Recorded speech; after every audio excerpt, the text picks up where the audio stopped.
Yo, it's your boy Big Zan coming at you with another boxing video.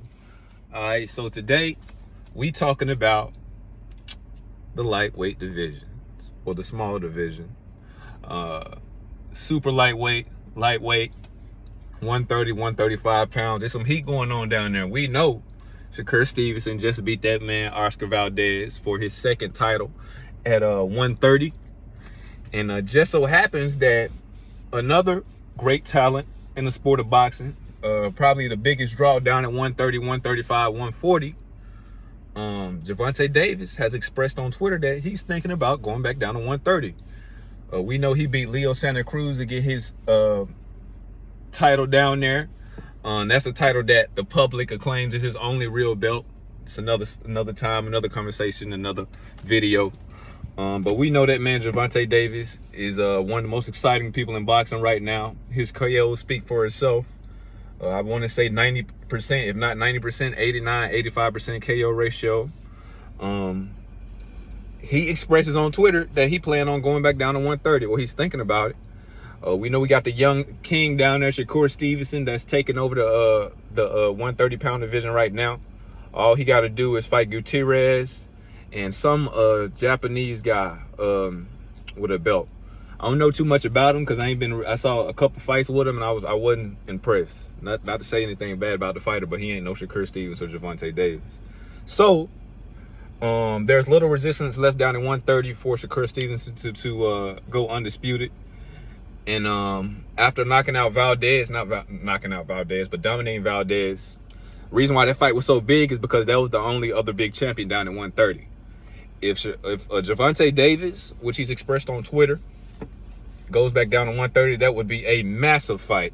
One of the biggest fights we've had in the last 5 or 6 years.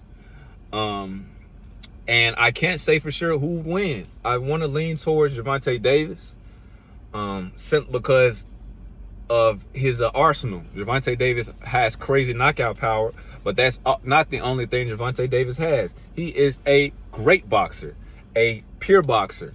He's a boxer puncher. He can knock you out with a body shot, an uppercut, as we saw with Leo Santa Cruz, or a overhand, right or left. He's that dangerous. The man from Baltimore is very exciting. He can outbox you or he can knock you out.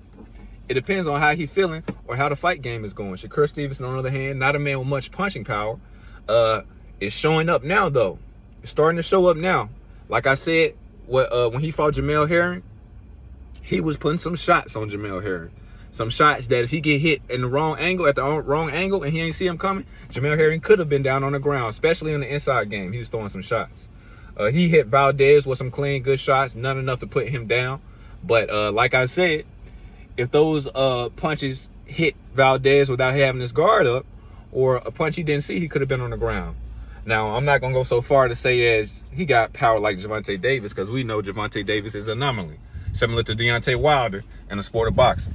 He has that much power to go up to 140 and knock out a champion in burials like he did, and Keith Thurman couldn't, just is a testament to how much power that man has in both hands. Like I said, I want to lean towards Gervonta Davis just because of the arsenal, the repertoire, and even the experience. If that fight were to happen, I don't see it happen. You know, both of these guys are still getting started, and I think this was a fight that would take a lot out of one of the fighters. They wouldn't be the same after that.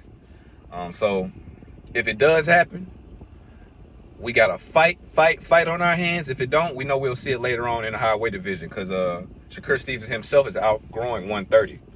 I must say that. I don't see Davis getting too higher than 140. He might stop at 140 or 135. But they will meet up regardless. We know I'm liking the energy these young fighters, these young kings in the game are displaying. You know, the war of words is always the beginning of stepping in that ring. You always calling somebody out before we step in there and see what's going on, similar to Terrence Crawford and Spence. Now these guys are trading word on Twitter. You know, Davis saying, yo, I'll come back down to 130. Shakur Stevenson saying, oh, I like that. I'd like you to come down here so we can get these gloves on and we can see who's a better man. And Davis like, you know, I'll knock you out. That's what we like to see. But, of course, Gervonta Davis has to get past Roley Romero, which is somebody I see him knocking out. No discredit to Roley Romero. He's a #1 WBC contender. But Gervonta Davis is levels above him. It's going to be an entertaining fight, an interesting fight, because these guys got a lot of bad blood. Roley does have good power. If he hits anybody cleanly down at 130, 135, they will go on the ground. But I don't see Davis getting hit with nothing crazy. And I see him knocking Roley out. But to me, each man is own. Going to be an entertaining fight. I'm tuning into that one. And once he gets past Roley Romero, we'll see where he's going, man. We might see a Shakur Stevenson versus Gervonta Davis fight. If we do, boy, I'd be smiling from here to 2023. But like you said, it's all speculation. A lot of good fights going on this year, man. The man Canelo Alvarez just got upset. He's talking about refacing Dimitri Bivol. I don't think that'd be a good idea, because Dimitri Bivol is not the biggest 175 pounder. And it seems to me that Bivol wants to get some belts in the next fight. So he's thinking about coming down to 168 to fight Canelo Alvarez. And we do know he's undisputed down there. So he could pick up 4 belts at one time, you know, catapulting his career. It's already catapulted after dominating Canelo Alvarez, but that'll make it worse. And I think he might be a bit more comfortable down there, because guys at 175 are a lot bigger than Bivol. Kovalev was, Better Beef is, Joe Smith Jr. is. So we'll see what happens with that. I don't see Canelo Alvarez rematching him. He's in between a rock and a hard spot right now, because if he doesn't rematch him, he can't save face with his fans, you know, after being dominated like that. But meanwhile, if you don't go the route of fighting a Dimitri Bivol at 168 or 175 again, you got to answer to that man Jermall Charlo at 160, or the Mexican monster himself, David Benavidez, at 168. And that would be a huge fight, because that would be for all 4 belts, which we know Benavidez is the best boxer at 168. The most dangerous boxer at 168, hands down. I care what nobody says. Got something else to say? You pissing into the wind, like they say.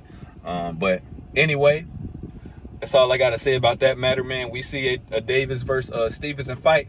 Woo! I might have to fly out for that fight, man. You know, I'm already planning on going wherever Errol Spence versus Crawford is.